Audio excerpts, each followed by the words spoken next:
ser edificado, de coisas que podemos ser corrigidos. Senhor, obrigado, Senhor, pelas tuas bênçãos, Senhor, que recai sobre nós todos os dias. Obrigado pela vida, Pai, porque essa é a dádiva que tu tem nos dado, Senhor. Até aqui tu tens suprido nossas vidas, Senhor. Senhor, e as tuas mãos estão estendidas sobre nós, Pai. Senhor, dá graça, Senhor, nesse dia sobre cada coração, Pai. Visita, Senhor, os nossos corações, visita a nossa família, visita a vida das Gislanes que não está conosco nessa manhã, Pai. Senhor, trazendo paz, trazendo alegria, trazendo gozo ao coração dela, Pai, nesse momento. Que o teu nome seja glorificado, Senhor. Visita, Senhor, nós abençoamos a sua família, abençoamos seus filhos, seu esposo, Pai, que hoje comemoramos o dia dos pais, abençoamos seu esposo, Pai, como pai, Senhor, daquelas crianças. Vem, Senhor, tomando eles nas tuas mãos, trazendo graça. Obrigado, Senhor, pela vida do Marcos, Pai. Obrigado, Senhor, porque ele é um pai abençoado, Senhor, abençoador, Pai.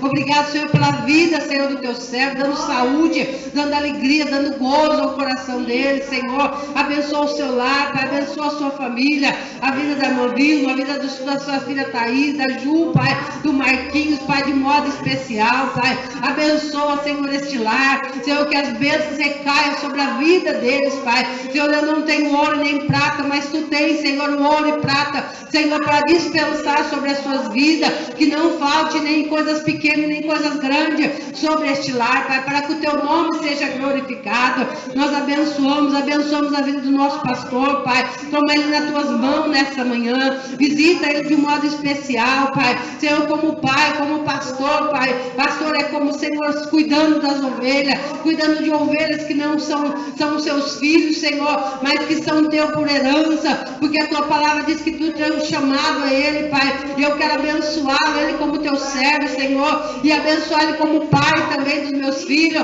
Cuida, Senhor, dele, cuida, Senhor, supre as suas necessidades, derrame da tua graça, da saúde, da força, da coragem, Senhor, dá ânimo novo, para que ele possa prosseguir avante o teu chamado nessa terra, e que ele não tenha, Senhor, o privilégio como o irmão Paulo teve, Senhor, mas que ele possa ter, Senhor, honra na terra dos viventes, Senhor, vida se achegando nesse trabalho, que as vidas, Senhor, volte, Senhor, que toque o seu celular, trazendo palavras, Senhor, de bênção sobre a vida dele nesse dia, e que o teu nome seja glorificado, que ele seja honrado, Senhor, pelos meus filhos, pelos filhos dele, Senhor, pela vida da Lida, do Tiago, Senhor, do Marcos Vinícius, Senhor, cumpra, Pai, a tua graça sobre a vida dele, e que o teu nome seja glorificado, Pai. Abençoa, Senhor, ele com toda sorte de bênção nos lugares celestiais, e que cada pai, Senhor, que está contigo no céu, que os filhos sejam consolados, aqueles que foi levado nesses dias, Pai, recolhido nesse dia, sejam consolados,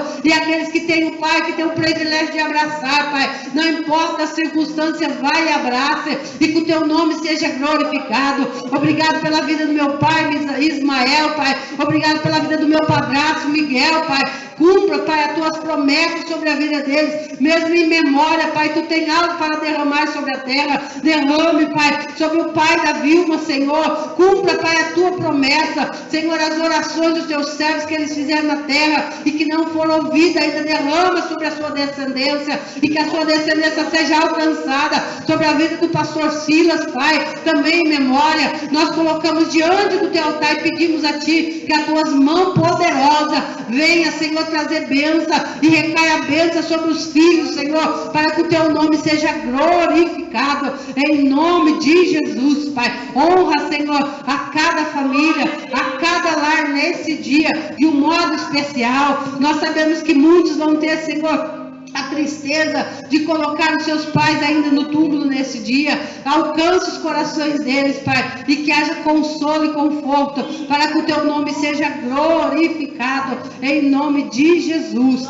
Amém, Jesus, porque tu és bom, e obrigado porque tu és o nosso Pai, Pai, o Pai Celeste que podemos orar, buscar, Pai. Tu és o nosso refúgio no tempo de angústia, tu és a nossa alegria, tu és a nossa força, tu és o nosso Salvador. Senhor, nós te amamos, Pai, nós te amamos, Pai eterno, Deus eterno, poderoso, misericordioso, um Deus bondoso, Senhor, um Deus cheio de misericórdia, um Deus que olha para nós com compaixão e que nos ama em todo tempo. Nós te amamos também, Pai, e te agradecemos em nome do teu Filho, Jesus Cristo. Amém. Aleluia. Aleluia. Aleluia. Tu és soberano. Tu és majestoso. Amém. Glória a Deus. Os irmãos podem se sentar. Aleluia. Hoje logo cedo recebi uma mensagem de um irmão que conviveu com a gente na Betsaida há mais de 20 anos atrás. Ele mandou uma mensagem para mim agradecendo: obrigado, meu pai na fé. Falei, oxa, de glória a Deus, né? Fiquei muito feliz.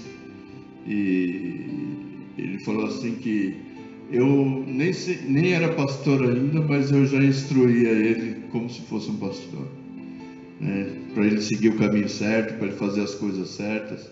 E hoje, 20 anos depois, é um menino abençoado. Glória a Deus, né? Que bom, que feliz. Que o nome do Senhor sobre a vida do marido seja poderosamente glorificado, em nome de Jesus. É bom que aquilo que é bom fica, e aquilo que é ruim também fica, né? A gente precisa entender isso. Não somente o legado da bondade, mas como o legado da ruindade também fica, né? É bom para nós que nós tivemos a oportunidade de mudar o rumo da nossa rota, né? A direção que a gente estava indo, para ter um conhecimento. E ninguém nessa terra ele consegue mudar a sua própria natureza por vontade própria. Se ele não tiver a ajuda de um Deus Todo-Poderoso, Criador da natureza, Criador de todas as coisas, ele não vai conseguir mudança. Mas Deus, quando ele entra dentro da vida do homem, ele transforma a vida de um homem. Ele tem o poder para isso, não é? Então você imagina Davi que matava, Deus dizer para ele: agora você não mata mais. Imagina aqueles homens que matavam, Deus entrar dentro dos seus corações e mudar a sua sorte. Imagina Pedro cortando a orelha do soldado e Deus dizendo para ele: não é assim, Pedro. E depois esse Pedro, seu apóstolo de Cristo, ministrador de almas, escrever livros dentro da palavra de Deus, e o seu exemplo está aqui para nós. Então imagina o poder de Deus, né? Glória a Deus. Então hoje o Senhor ele me deu uma palavra que eu sempre, a Néia sempre falava assim: seus filhos são a sua cara. E a gente quer somente a parte boa, né? Mas quando a gente vê que os filhos fazem não, mas eles fazem igual você. Não, igual eu não, né? Que isso? Por quê? Não é assim, não pode ser. Mas a gente sabe que quando a gente vai entrar nessa seara do conhecimento, da biologia, de como é gerado o ser humano, Deus ele é fantástico. Deus ele é maravilhoso na forma como ele faz as coisas, né? Ele pega uma semente do homem, uma semente da mulher, mas põe dentro da mulher. Esse encontro é dentro da mulher, não é? E ali ele faz assim, ó: eu vou pegar 24 genes de um e 24 genes do outro, e essa daqui vai ser a característica dessa criança. Então quando ela fala isso, eu lembro sempre disso. Fala que é 24 meu e 24 dela. Somente Jesus, que quando eles rasparam lá o Gólgota, né, os cientistas, e eles rasparam a gota de sangue, e quando eles colocaram no telescópio, tinha 24 genes da mãe, e só um do pai. Aí eu falei: só pode ser Jesus. E qual é a característica de Deus? Quando a gente olha para Deus, o que a gente vê?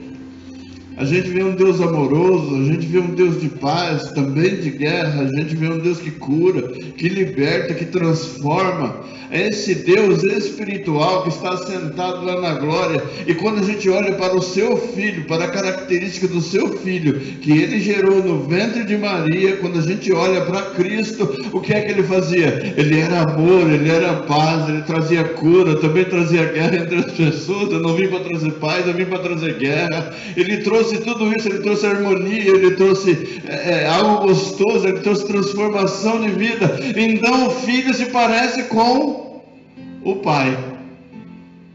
Então não tem como correr. Toda a criação de Deus, o filho parece com o pai. Não adianta a gente fugir. Então eu quero que você abra sua Bíblia no livro de Lucas, capítulo 6, a partir do verso 43. Aleluia. Que Deus me dê sabedoria para transmitir essa palavra ao seu coração, que é mãe, não é? Há um coração de mãe. Transmitir um pai, transmitir uma mensagem ao coração de uma mãe. Deveria estar aqui sentado hoje, né? Deixando que uma mãe descesse a borracha de nós. Né?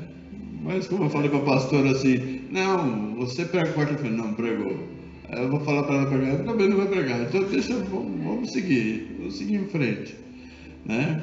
Lucas 6, verso 43. Não vamos esquecer que quarta-feira o irmão Rodrigo vai estar aqui com a gente no encerramento. Se a gente puder convidar as pessoas, né? Eu comentei com a pastora, estou olhando para a irmã Vilma assim como uma chave. A irmã Vilma vai ser a chave que vai abrir as portas das casas dos vizinhos aqui para a gente entrar lá dentro e orar por eles. Porque a irmã conhece eles e a gente não. Então eu estou olhando para a irmã Vilma assim como chave. Então nós vamos, em nome de Jesus, entrar dentro de lugar que nós não entramos. Levar Jesus para essas pessoas, o conhecimento, para que Deus as salve. Amém? Em nome do Senhor Jesus Cristo. A Bíblia diz assim: porque não há árvore boa, porque não há boa árvore que dê mau fruto, nem má árvore que dê bom fruto. Vamos ler junto esse versículo 43? Porque não há boa árvore que dê mau fruto, nem má árvore que dê bom fruto. Porque cada árvore se conhece pelo seu próprio fruto, pois não se colhem figos dos espinheiros, e nem se vindimam uvas dos abrolhos. O homem bom, do bom tesouro do seu coração, tira o bem, e o homem mau, do mau tesouro do seu coração, tira o mal, porque da abundância do seu coração fala a boca. Amém?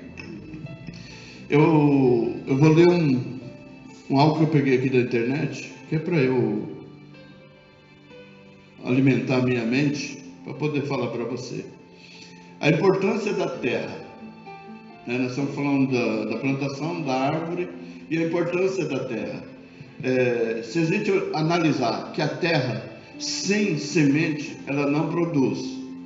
Se ela nunca tivesse sido semeada, ela nunca produziria fruto, não teria árvore boa, não teria árvore má, não teria árvore alguma, seria o deserto. Por que o deserto é o deserto? Porque nunca foi semeada uma semente ali. Mas quando você chega em Israel, pelo fato de eles terem um sistema de irrigação muito próspero e maravilhoso, eles conseguem no meio do deserto fazer uma mata, fazer plantações, colher a semente que eles plantaram. Mas um judeu, ele disse assim, que a partir do momento que você para de regar aquela terra, ela para de produzir. Então a terra por si só, ela não produz, ela precisa ser semeada. Sem a semeadura, não existe árvore boa ou árvore má. Então a terra, ela produz, ela tem algo dentro dela. E eu escrevi aqui e copiei lá do que eu achei.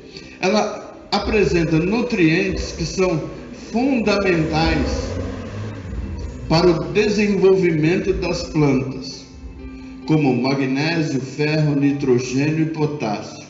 Quando absorvidos pelas raízes das plantas, esses elementos químicos podem contribuir para o sucesso do crescimento e o processo da germinação.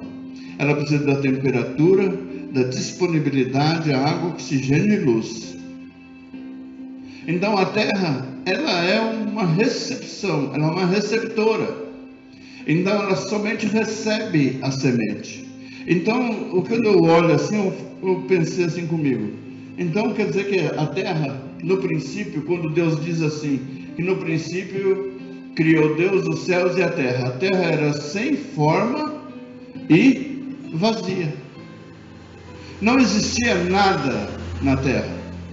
Ela era sem forma e vazia. Então Deus, a criação dele, primeiro foi o sol, a luz, depois ele foi criando até chegar na semeadura da terra. E quando ele planta toda espécie de árvore. No mar ele coloca toda espécie de peixes. No campo ele põe toda espécie de animais. Então ele criou todas as coisas. Então no princípio, no Gênesis, no começo de tudo, era tudo, tudo que Deus tinha de... Como é que eu posso dizer, meu Deus? Me ajuda nessa palavra. A primeira semente de tudo. Era o primeiro de tudo, tudo que foi criado, tudo que está no começo de Gênesis, capítulo 1, é o começo de tudo, é o primeiro de tudo.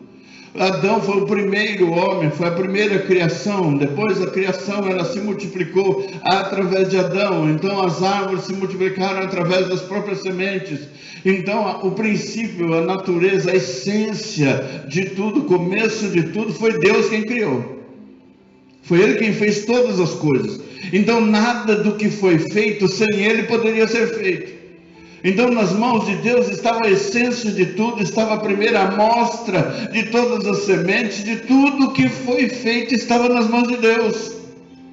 Então quando Ele espalha sobre uma terra sem forma e sem formosura, Ele espalha essa semente, Ele transforma a terra num lugar habitável, num lugar próspero, num lugar abençoado, num lugar diferente. Mas ele semeou, ele tinha as primeiras sementes. Então a gente vai lá, ele foi lá e plantou e nasceu tudo que nasceu, tudo que existe. Aí eu parei para analisar assim, eu não tenho provas disso, mas se Deus tivesse destruído o mundo, ao invés do dilúvio, fogo, que ele tinha o poder para destruir com fogo, a terra demoraria anos para voltar a reproduzir. Então, todos os animais que respiravam, todo ser que respirava e o homem morreram na água. E o que a terra precisa para voltar a produzir é a água. Então Deus ele mandou a água não como forma de punir a terra, porque a terra em si mesmo, ela não tem culpa daquilo que o homem estava fazendo. Então ao inocente Deus não põe como culpado. Mas e os animais? Os animais estavam junto com os homens. Então Deus tem o poder da criação. Então Ele reservou um casal de cada espécie, mas Ele não reservou árvores. Mas as árvores estão até hoje. Existem matas atlânticas que o homem não tocou, que está ali. É a criação de Deus. Algumas podem ser originais da primeira semente. Então Deus ele destruiu a humanidade pecadora. Aqueles que pecaram, aqueles que se blasfemaram contra Deus, aqueles que fizeram mal aos olhos de Deus. E o Senhor ele fala no livro de Gênesis que toda a natureza do homem era má. E por ele ser mau, o Senhor decidiu dessa forma. Mas ele manteve a terra. Ele poupou a terra, porque a terra voltaria a dar frutos. E Noé, depois que ele sai da arca, a arca estaciona no monte Ararat. O que acontece? A arca estaciona quando ele sai da arca, a terra já tinha voltado a produzir. Ela já tinha voltado a produzir, porque o que ela precisava ela tinha, umidade. Então ela cresceu, ela prosperou, a natureza ela prosperou. Por isso que hoje muita gente fala assim da mãe natureza. Eles professam uma fé na mãe natureza como se a terra produzisse por si só. Ela não produz por si só, ela produz porque um Deus poderoso semeou uma boa semente sobre ela. Então ela produz os frutos necessários. E sem uma semeadura não existe colheita. Então Deus, para colher da terra, Ele semeou. Amém? Agora, pastor, o que tem a ver isso com a nossa vida? Aqui é muito ciência e biologia. Mas, pastor, o que tem a ver com a parte nossa? O que nós acabamos de ver? Porque não há boa árvore que dê mau fruto, e nem má árvore que dê bom fruto. O que Jesus estava querendo dizer com isso? Que do homem sai aquilo que está semeado. E aí eu fui para a mulher. A semente é plantada na terra. As sementes que precisam de terra espaçosa, quando a plantamos em vasos, limitamos o seu crescimento. Quando a gente planta uma árvore, por que o japonês consegue fazer aquelas árvores pequenininhas? Qual é a técnica que eles usam? É o tamanho do vaso. Você limita o tamanho do espaço. Se você planta uma semente numa terra espaçosa, ela vai ter espaço. Esses dias eu fui levar ali para a favela, quando eu chego ali no centro, perto do centro comercial, tem uma árvore linda, que os galhos caíram como se fosse um fio de cabelo. E quando eu trabalhei lá, eu não me lembro daquela árvore. Mas ela cresceu que os galhos, é como se o galho saísse de cima e encostasse na terra. Como se o galho... E as raízes dela, tudo aparecendo, robusta, grande, uma coisa assim. Achei lindo aquela árvore. Falei, será que aqui é ponto para os noivos virem tirar foto? Porque é um lugar lindo, achei maravilhosa aquela árvore. E ela se expande, eu acredito que ela está enfiada por debaixo da pista ali. Mas os homens, quando vieram trabalhar aquela rua, eles tiveram que limitar o espaço dela. Então a planta, quando a semente é plantada, nós limitamos o seu crescimento. Por que a gente faz uma experiência com feijão, põe ele no algodão, e quando ele começa a germinar, a gente corre com ele para a terra? Porque não há espaço naquele copo para que ele cresça. E com o tempo, o que acontece? Ele morre. Então ele precisa de espaço. Assim nós também, para crescermos. A criança, por que Deus tira a criança do ventre da mãe? Porque não tem mais espaço para o crescimento dela. Mas depois que ela sai, o que acontece? Começa o processo do crescimento. Tem mais espaço para ela crescer. Assim a semente vem. Aí eu quero entrar nessa seara. A semente vem do homem, não é da mulher. Hoje eu vou inocentar vocês de tudo. Aleluia. Hoje nós inocentamos vocês de tudo. Vocês não têm culpa, porque o que vocês têm dentro, o que a mulher tem dentro dela, são os nutrientes, são as coisas boas para produzir o fruto.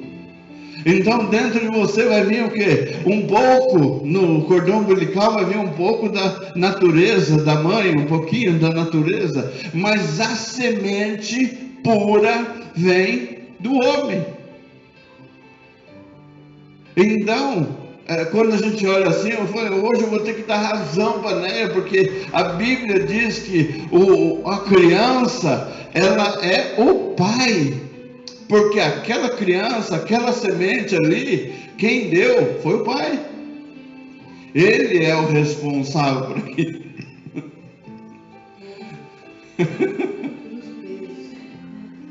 Ele é o responsável. Então a gente coloca, imputa sobre a vida da mulher a responsabilidade e a culpa por isso, mas não, ela está sobre os nossos ombros. Nós pais é que somos responsáveis pela semente. Quem semeou a terra fomos nós que escolhemos, e nós é que semeamos a semente. Então quando a árvore cresce, quando ela começa a produzir os seus frutos, quando alguém olha para os frutos, ele lembra logo da árvore. Por que eu parei e pensei nisso, e por que Deus ministrou isso no meu coração? Vai entender. Porque a Ana falou para mim, eu queria que você estivesse lá na escola, porque vai ter uma homenagem para os pais, e você sabe, né? E eu queria que você estivesse lá, mas você chega lá, se eu te chamar, você vai? Eu falei, qualquer hora que você me chamar, eu vou. Aí eu peguei e fui, chegando lá, ela entregou um negócio para mim, e Deus já tinha ministrado no meu coração sobre isso. Falando sobre a responsabilidade nossa, da semeadura, da semente, e os professores, eu vi ali, a Aninha falou para mim assim, que a mulher quando entra, tem uma funcionária da escola, que quando entra, ela faz o sinal da cruz, e a Ana disse que olhou para aquela mulher fazer o sinal da cruz, e ela falou assim, nossa, será que nós somos tão terríveis? Que que parece que ela está entrando num hospício, parece que ela está entrando num lugar de loucura. Aí eu olhei para ela assim e falei, interessante, né? A mentalidade da criança. Ela faz o sinal da cruz para entrar, para encontrar com criança. E por que a criança não faz o sinal da cruz para encontrar com ela? Aí Deus começou a ministrar meu coração, dizendo que quando você olha e lida com as crianças, você está lidando com os pais. Por isso que vem o conflito. O pai olha para aquele filho que está fazendo a mesma coisa que ele faz, e ele acha ruim que o filho está fazendo, mas ele não para de fazer. Então nós queremos corrigir os filhos nos erros deles, mas muitas vezes o erro que ele está cometendo, ele está olhando para nós, o nosso exemplo, ele está fazendo igual a gente faz. E aí que a gente precisa parar para pensar e falar, qual é o reflexo? Os meus filhos são meu reflexo. Eu vou ter que ouvir isso hoje de Deus. Seus filhos são seus reflexos. Então, se todos eles puxassem para a esposa, como seria eles? Mas os seus filhos são assim, por causa da sua genética, por causa de você, por causa daquilo que você plantou. Aí eu olhei assim, Senhor da glória, e é para mim falar tudo isso, é para você falar tudo isso. Porque às vezes nós olhamos de uma forma diferente, e você lidar com criança é como você lida com os pais. E quando você tem uma criança folgada na escola, quando você olha para o pai, ele é folgado também. Você olha para uma criança espaçosa dentro da escola, quando você encontra o pai na rua, ele é espaçoso também. Quando você vê uma menininha toda metidinha dentro da escola, você olha para a mãe, é a mãe que está deixando ela daquele jeito. Aí quando você encontra alguém com um coração diferente, aí você quer questionar aquele coração, porque você é trouxa, você é bobo, você é boba, você não pode ser assim. Não, é o coração dela. A gente ouve muitas vezes alguém dizendo assim, porque a Ana é igual o pai dela, porque ela é boba. É o coração, é diferente. Então nós olhamos para o coração, não adianta, por exemplo, as pessoas ficarem questionando, o coração de um, o coração... Não, ele é bobo. Não, ele não é bobo, ele tem um coração bom. Só que um coração bom no tempo de hoje é bobo. Mas só que nós não podemos dizer assim que aquele que tem o coração bom, ele vai receber a mesma recompensa daquele que tem o coração mau. Porque aquele que tem atitudes más, ele vai receber o mal. O que as pessoas não estão querendo entender hoje é que a plantação que ela fez é o que ela vai colher.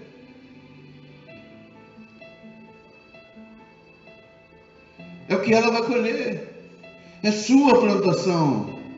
Agora você vai precisar, no meu caso, como pai, como pastor, eu vou precisar remodelar o meu pensamento, o meu coração, precisa estar voltado para Deus, mas principalmente a minha atitude como filho de Deus. Se é que eu quero parecer com Deus, eu preciso me aproximar daquilo que Jesus fazia. Ele é a referência. Fui com meu irmão ontem para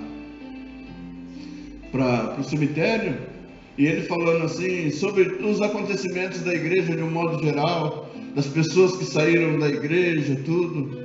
Ele falou assim, eu não quero debater, eu me nego a debater. E eu falei, eu dou um boi para não entrar e uma manada para não sair. Ele falou, não, porque as pessoas, o que eles querem é isso, é contenda, é intriga. Eu falei, mas eu penso diferente. Eu penso diferente, porque Jesus, ele pegou o chicote e ele derrubou e destruiu aquilo que os homens usavam como mercado dentro da sua casa. Então, Jesus, ele deu o exemplo para mim. Quando Pedro corta a orelha do soldado, ele vai lá e coloca de novo e diz, não é assim. Mas em outro momento ele chega e ele se revolta com o que estão fazendo com a casa do pai dele, e ele põe tudo por baixo. Então nós estamos zelando por aquilo que não é nosso, aquilo que é de Deus. Então nós precisamos olhar e contemplar a natureza de cada pessoa transformada por Cristo. Então é necessário que todo aquele que se converte seja batizado com o Espírito Santo.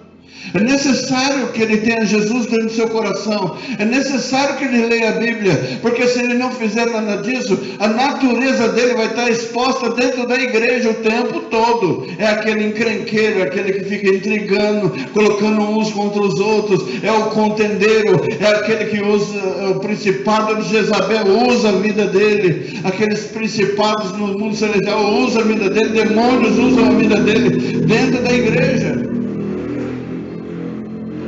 Então aquele que se aproxima de Deus, ele precisa mudar de vida. Então quando a gente observa aqueles que estão se esforçando para estar com Cristo, a gente condenando eles, não, a gente tem que segurar na mão dele e trazer para perto, porque é mais fácil você empurrar para o abismo do que você puxar de volta. Então nós somos daqueles que puxam de volta, para aqueles que estão indo em direção ao abismo, para a gente segurar na mão deles, para que eles não caiam. E é mais pesado puxar para cima, é mais pesado puxar para baixo, puxar para trás, trazer de volta. Por quê? Porque a pessoa se deixou carregar, ela se deixou levar. Então quando nós olhamos para a natureza daquilo que plantamos, também será a natureza daquilo que vamos colher. Há pessoas más, ruins, que estão colhendo coisas más e ruins, só que elas estão se negando a colher o que elas plantaram. E aí fica jogando a culpa nos outros. Não, se a colheita é sua. Eu ouço a pastora sempre falar assim, eu sempre falo isso para todo mundo. Quando eu me casei, eu não tinha as coisas, e hoje eu também não tenho. E se tiver ovo, nós vamos comer ovo. Se tiver macarrão, nós vamos comer macarrão. Mas ninguém tem culpa da minha escolha. Então eu tenho que viver aquilo que eu escolhi para viver, e não colocar culpa nos outros, porque os outros fizeram para mim, então eu tenho que viver isso aqui. Não, nós estamos colhendo daquilo que nós plantamos. Nós precisamos entender isso, porque cada árvore se conhece pelo seu próprio fruto. Então, eu louvo a Deus, porque embora eu já faz 12 anos que eu não trabalho para o homem, eu poderia dizer para os meus filhos, sigam o meu exemplo, não precisa trabalhar, meus filhos estão trabalhando. Porque eles entendem a posição deles, o momento deles, e eles entendem o meu momento, que foi Deus que me chamou, então Deus é responsável. Até o momento em que eles não podiam, Deus ele supriu cada uma das nossas necessidades, e agora Deus continua suprindo cada uma das nossas necessidades, segundo a tua riqueza na glória em Cristo Jesus. Mas se fosse para eu fazer assim, não filho, não faz isso, não, você tem a sua conquista, você tem, o dia que Deus falar ao seu coração, o dia que Deus mover o seu coração para isso, aí sim, mas se Deus não te chamou, não faça, porque é difícil, doloroso, é ruim, dói na alma. Você não tem condições de fazer nada do que você gosta. Você fica impossibilitado de fazer aquilo que você quer. Você só faz aquilo que é a vontade de Deus. E para você estar em lugar, você precisa orar, Senhor, é da sua vontade que eu esteja assim. Porque tem nossa vida, nós somos o DNA de Deus. E nós precisamos dentro dos lugares fazer valer a face de Deus. Então você imagina um crente, um pastor. Ontem, meu irmão ele foi lá e pagou o almoço pra gente, porque ele falou assim, eu preciso fazer isso com você uma vez por mês, pelo menos. Falei, faça que eu não vou achar ruim. Mas aí ele pegou e falou assim, eu quero tubaína. Estou com vontade de tomar tubaína. Tudo bom, querido? Ele falou assim, eu estou com vontade de tomar tubaína. E você sabe que a tubaína é escura, parece garrafa de cerveja. Aí ele colocou assim no canto da mesa. Aí eu olhei para a garrafa assim e falei, é melhor mostrar o rótulo. É melhor mostrar o rótulo. Porque se eu não mostrar o rótulo, vai parecer cerveja. Então, o povo tá... Aí quem olha fala assim, nossa, o pastor está tomando cerveja. 2 pastores tomando cerveja. E quando eu cheguei com ele, da outra vez que eu saí com ele a gente foi num lugar, aí quando a gente chegou lá, o povo já começou o assunto de pastor. Ontem não deu outro. A gente sentou, chegou um cara de fora e já começou, é porque pastor, deve estar rico porque é pastor. Aí eu virei para ele e falei assim, o diabo já sabe que nós estamos aqui. Glória a Deus. Mas aí eu peguei a garrafa e virei o rótulo para frente para mostrar que era tubaína. Mas tem pastor que fala, não, vou tomar uma cerveja sem álcool. Qual é o exemplo que ele está dando? Você já viu Jesus? Jesus tomava vinho. Mas esse vinho, em que momento que ele tomou? Qual é o conhecimento que nós temos que Jesus tomou vinho? Qual foi o momento? Qual foi o momento? Da ceia. Então ele diz para nós assim, que não é bom aquele que lidera dê esse tipo de exemplo. E quando ele toma o vinho, ele diz assim, esse é o meu sangue, que é derramado por vós. Fazer isso em memória de mim. Se a gente entender assim, Jesus mandando a gente sangrar também, ele vai falar, Deus me livre, eu vou sangrar por causa dos outros? Mas Jesus já fez isso. Ele já foi moído em nosso favor. Então as pessoas, quando elas vão nas festas, elas precisam mostrar a quem eles servem. E quando as pessoas olham a atitude e dizem assim, mas não é crente? Não é crente isso daí? É crente desse jeito? Ah, põe lá uma musiquinha, mas é um funk gospel. Isso é crente? É assim que a gente demonstra ser filho de Deus?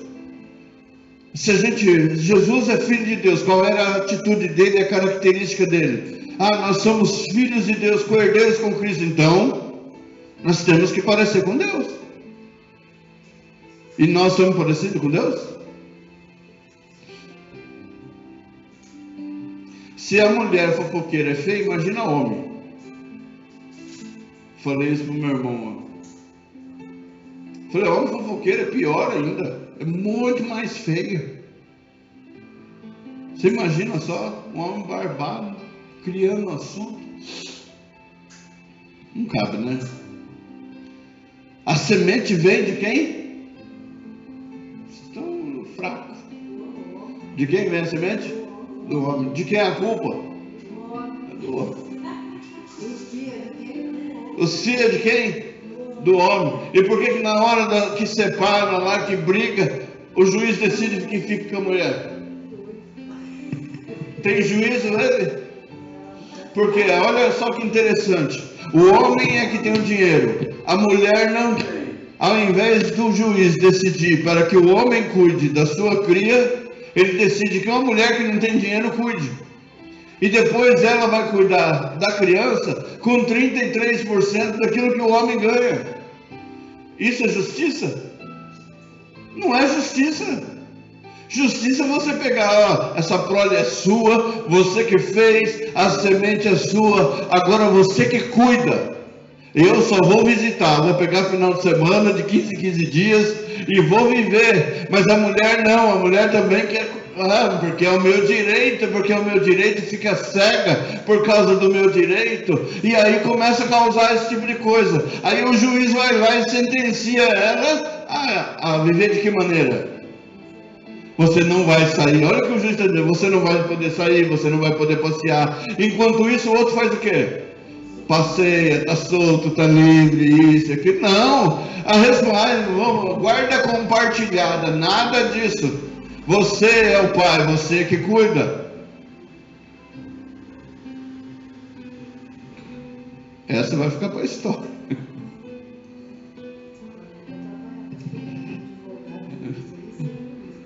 Não é? Porque quem tem condições é que cuida. Quem tem o dinheiro é que faça. Por que você precisa criar uma polêmica, uma coisa que está tão simples de resolver? Se o pai trabalha, a mãe não, você pega e dá para o pai cuidar. Aí o dia que a mãe se levantar e conseguir fazer alguma coisa, aí sim você divide. Mas caso contrário, permaneça o responsável, o que tem o dinheiro, cuidando. Porque depois o camarada vai viver, vai viajar, vai fazer outros filhos e vai viver a vida dele. E um dia ele faz um monte, se quiser, e vai falar que é macho, e depois vai dar para os outros cuidar. É macho, mas é os outros que cuidam. É a semente, a responsável pela semente é o homem, é o pai. Então que o pai se converta a Cristo e pare de cometer erros, porque tudo isso daí vai vir sobre ele depois. Tem um monte de pai querendo reivindicar do filho lá na velhice, um monte. Por que ele está fazendo isso? Se ele não cuidou. Porque você agora é filho. Então o filho revoltado vai olhar para o pai e vai: agora eu sou seu filho? Por que você me deixou quando eu era criança? Por que você me abandonou? Tudo isso serve para todos nós. Então é para a gente ter um momento de reflexão, que se a semente vem do homem, a culpa é do homem. E eu sou homem. Sou obrigado a te dar razão, pastora. Hoje.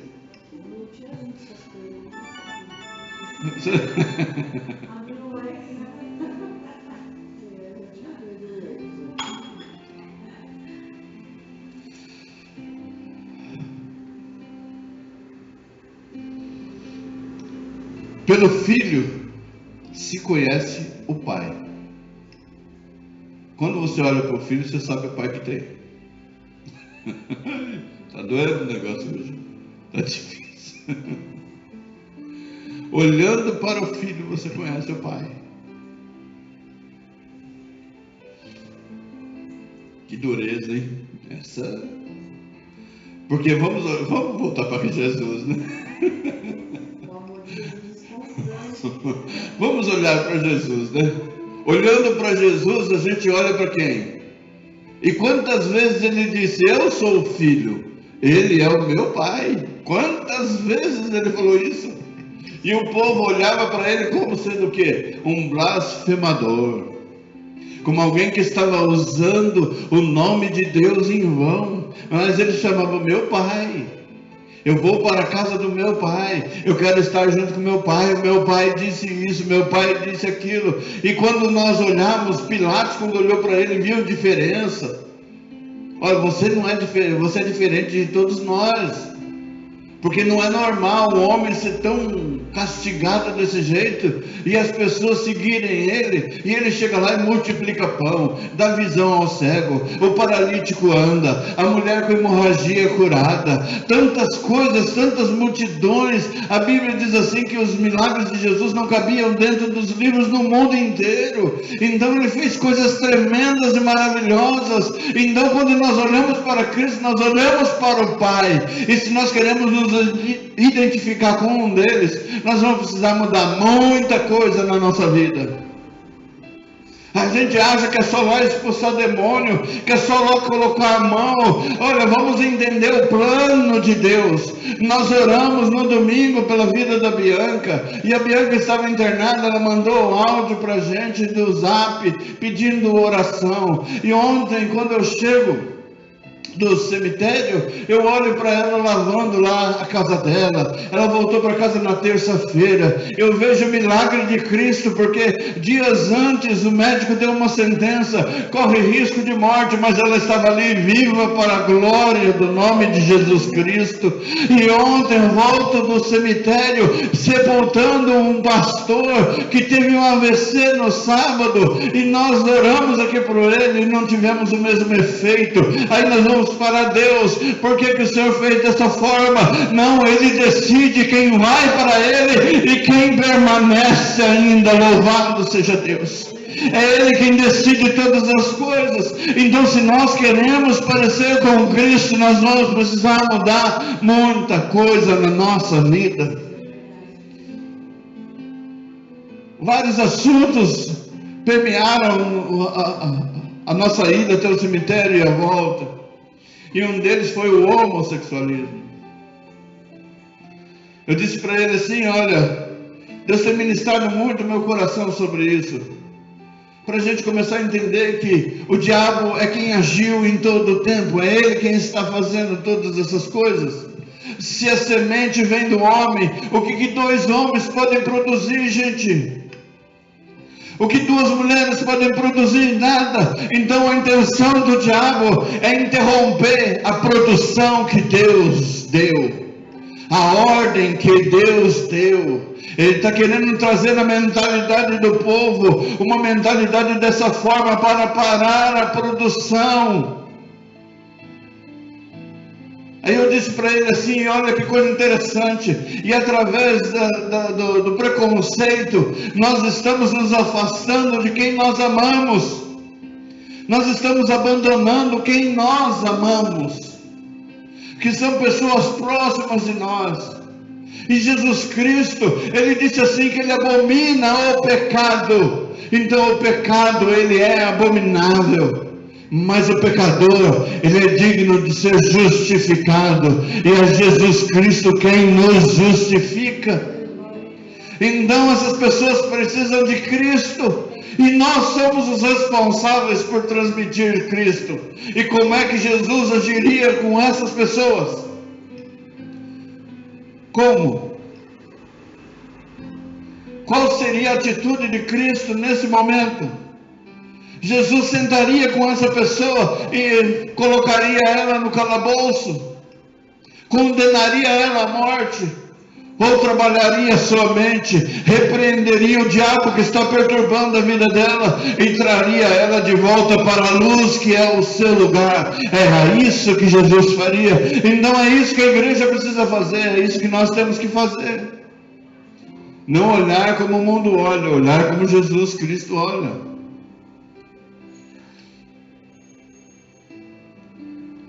Eu ganhei um livro do Moisés, onde o título diz assim, em seu lugar, o que faria Jesus? Para nós refletirmos.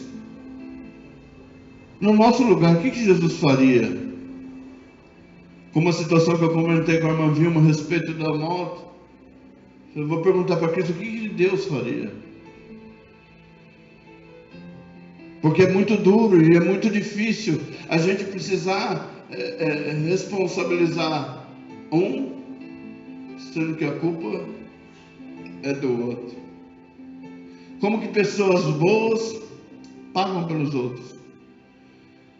A gente não...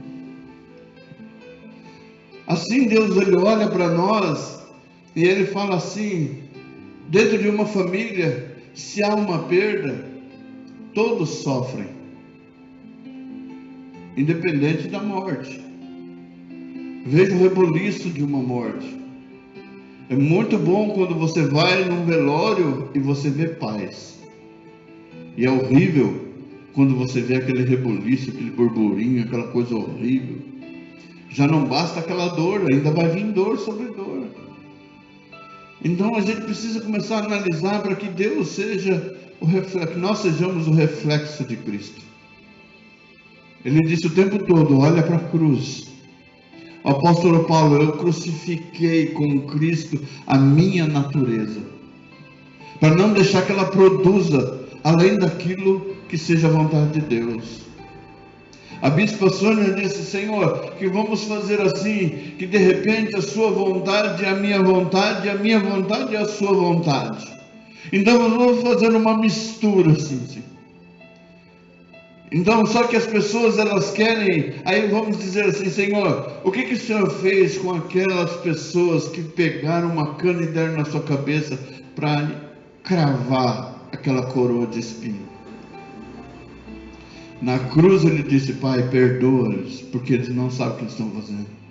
E é muito difícil para a gente que vive em guerra, a gente parar e analisar dessa forma.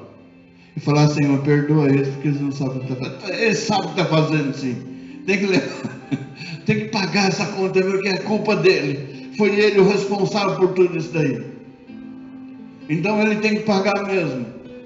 Ele não merece isso, não merece aquilo, não merece aquilo outro. Mas as pessoas esquecem que depois tem a volta. É que existe um brinquedo que pouca gente brinca. que é o bumerangue. Bumerangue, você joga ele, ele vai dar uma volta grande e ele volta no ponto de partida. A atitude é como um bumerangue. Hoje você faz, ele vai dar uma volta enorme, mas ele vai voltar.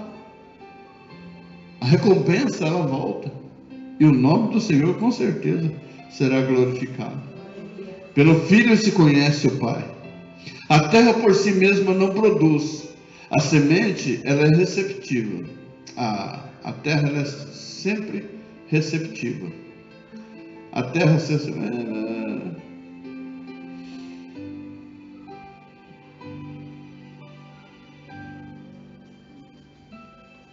eu vou sempre ter que bater o olho nisso e ler. Isso quer dizer que a criança é o reflexo do pai. Lidar com a criança é lidar com os pais. Pelos filhos conhecemos o pai. E no final das contas, o conflito é este: os pais se vendo nos filhos. Não existe produção independente. A única foi usada por Deus. Então ninguém pode dizer assim: eu vou fazer uma produção independente e conseguir gerar um filho sem o natural. A pessoa, não, eu quero ter filho, mas não quero ter marido. Não existe. Nunca vai conseguir gerar uma criança sem ter um homem. Não vai ter como. E a mãe nunca será mãe se ela não tiver um homem. Ponto final. Ou seja, a nossa natureza, ela é improdutiva. Se não tiver uma semente, não vai. A palavra de Deus, se não estiver dentro dos nossos corações, ela não vai produzir aquilo que Deus quer que produza. Então é necessário a gente plantar a semente.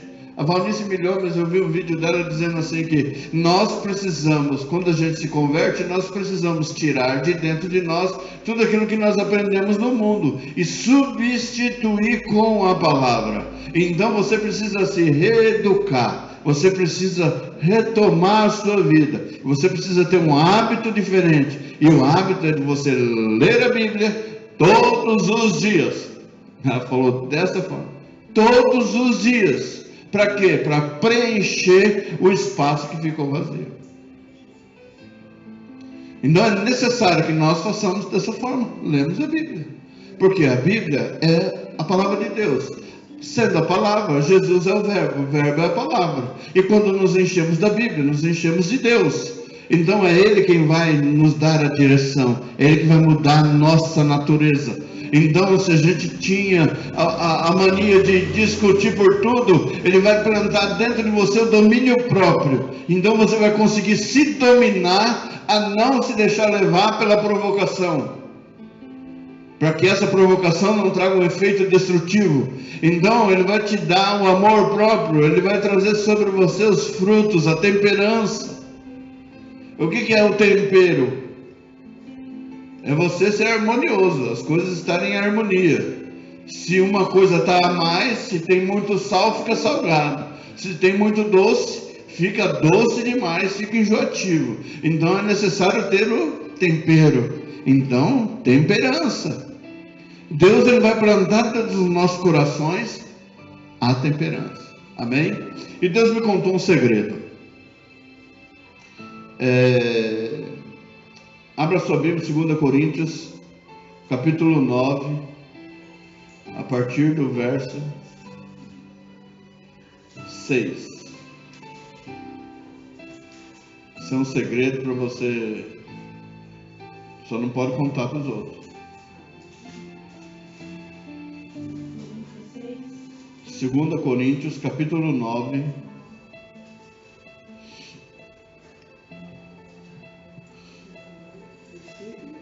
vamos a partir do verso 1, que é para encerrar mesmo.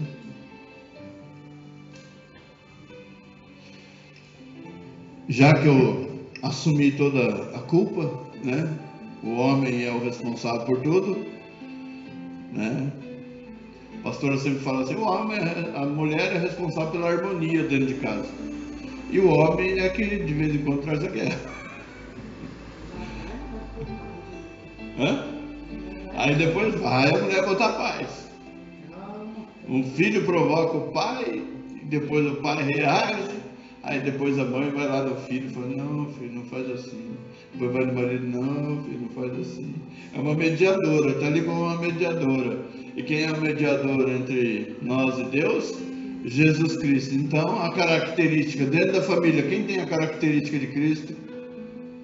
Ah, meu Deus do céu, hoje está complicado, né? A primeira até a característica de Cristo dentro da casa é a mãe, não é? O pai precisa ser trabalhado e bastante. Quanto à administração, a minha filha encontrou? Não? Vamos lá. Quanto à administração que se faz a favor dos santos, não necessito escrever-vos. Aqui o apóstolo Paulo ele fala da sua necessidade no seu ministério, em tudo aquilo que ele passa. Uma coisa que eu quero dizer aqui, e eu acho interessante,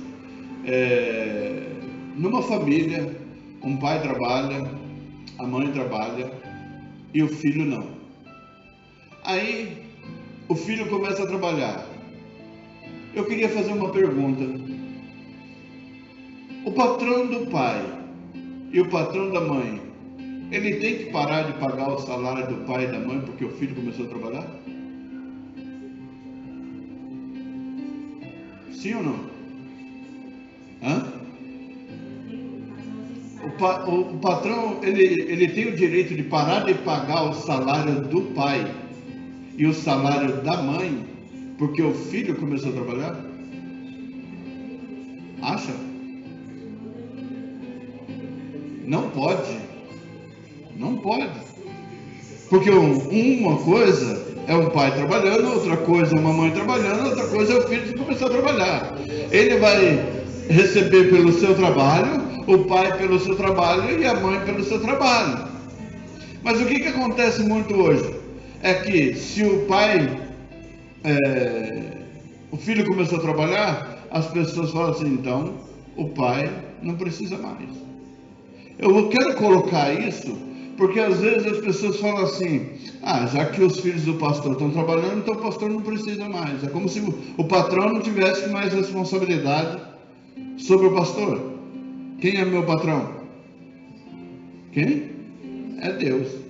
E de onde vem o sustento? Da igreja. E se a igreja não tem, o que acontece com o pastor? Ele não tem. Ponto final. Então, é como assim se a igreja olhasse assim, não, os filhos do pastor agora trabalham, então a gente não precisa fazer nada. Não. O pastor continua com o seu trabalho. É esse exemplo que eu quero usar. O patrão, ele precisa continuar pagando o seu funcionário, independente do filho estar trabalhando. Porque como chega aquela hora onde o pai poderia falar assim, não, agora a gente vai, não, aí um vai lá e corta. Então, eu não estou falando para a nossa igreja de especial, porque a nossa igreja hoje não tem condição de nada. E se a gente fosse exigir alguma coisa desde quando tinha, nós precisamos sentar e conversar, por quê? Porque não tinha. E hoje? Qual é a diferença de quando tinha gente? Então, a fé é a mesma. Então, é só para a gente entender o segredo que o Senhor colocou dentro do meu coração. Que é um segredo assim que você vai dizer assim, mas isso eu já sabia. Mas é na prática que a gente conhece, as atitudes. Jesus Cristo, ele viu que aquele menino, ele tinha 5 pães e 2 peixes. O que foi que aquele menino fez? Ele reteve ou ele semeou? E semeando, o que aconteceu com ele? Aqueles 12 cestos sobrou para quem? Para quem semeou. Amém? Porque bem sei a prontidão do vosso ânimo, da qual me glorio de vós, para com os macedônios, que a Acaia está pronta desde o ano passado, e o vosso zelo tem estimulado muitos. Mas enviei estes irmãos, para que a nossa glória acerca de vós não seja vã nessa parte, para que, como já disse, possais estar prontos, a fim de, se caso os macedônios vierem comigo e vos acharem desapercebidos, não vos envergonharmos nós, para não dizermos vós deste firme fundamento de glória. Aqui ele está falando da parte financeira mesmo. Portanto, tive por coisa necessária exortar estes irmãos, para que primeiro fossem ter convosco e preparassem de antemão a vossa bênção já antes anunciada, para que esteja pronta como bênção e não como avareza. Porque quando a gente fala muito sobre isso, as pessoas retêm e se tornam avarentos. E a avareza, no livro de Romanos, capítulo 1, que nós paramos ali no homossexualismo, Deus depois fala da avareza. Então é um pecado. A avareza é pecado. Eu digo isso, que o que semeia pouco, pouco também ceifará. E o que semeia em abundância também ceifará. Cada um contribua segundo o propósito no seu coração, não com tristeza ou por necessidade, porque Deus ama ao que dá com alegria. E Deus é poderoso para tornar abundante em vós toda a graça, a fim de que, tendo sempre em tudo toda suficiência, superabundez em toda boa obra, conforme está escrito: espalhou, deu aos pobres, a sua justiça permanece para sempre. Ora, aquele que dá a semente ao que semeia e pão para comer, também multiplicará a vossa sementeira e aumentará os frutos da vossa justiça, para que em tudo enriqueçais para toda beneficência, a qual faz que por nós se deem graças a Deus. Amém? Qual é o segredo da prosperidade? Quem quer ser próspero? Semeia. O segredo da prosperidade é semear. Se você não semeia, você não colhe. E se colhe coisas más, vai colher coisas más. Por isso que eu sempre entendo assim, que a semeadura do casal Marco e Vilma é isso aqui. Essa é a sua semeadura. A irmã tem passado necessidade? A irmã tem sentido falta das coisas? Esse daqui está fazendo falta para vocês? O Senhor tem suprido as suas necessidades? Então essa é a semeadura de vocês. O que o povo não consegue entender, essa é a sua semeadura. Vocês não estão semeando nas nossas vidas, vocês estão semeando no reino de Deus. E o que as pessoas deveriam fazer é seguir o exemplo. Mas nós estamos semeando. E semear é trazer a prosperidade de Deus para aquilo. O que é prosperidade em Cristo? É você conseguir fazer muito com pouco. É você conseguir alcançar os seus objetivos. É você poder se sentar à sua mesa e ter o desejo de algo, e esse algo vir sobre a sua mesa. Isso é a prosperidade. Aquilo que às vezes pessoas querem, porque eu quero mostrar um carro de luxo, isso é ostentação. Por isso que hoje nós temos a figura do pastor. Qualquer lugar que a gente entra, a gente tem que ouvir esse comentário, que pastor é rico. Eu estou procurando a minha riqueza, mas eu sou próspero.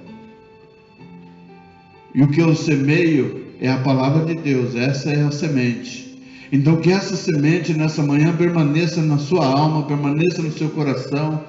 E na quarta-feira eu perdi a gravação, né? Porque quando acabou a bateria, ela apagou a mensagem e eu perdi, e consegui recuperar. Então essa gravação vai estar lá disponível no canal da igreja, no canal do YouTube.